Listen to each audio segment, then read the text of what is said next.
Kepala Perwakilan Bank Indonesia Provinsi Lampung resmi berganti.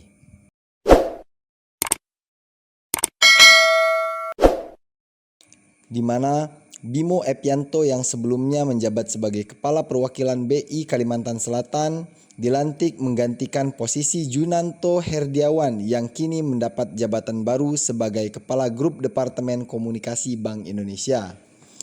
Pengukuhan Bimo Epyanto sendiri dipimpin langsung oleh Deputi Gubernur Senior Bank Indonesia Destri Damayanti di Aula Kantor Perwakilan BI Lampung, Rabu 25 Juni 2025.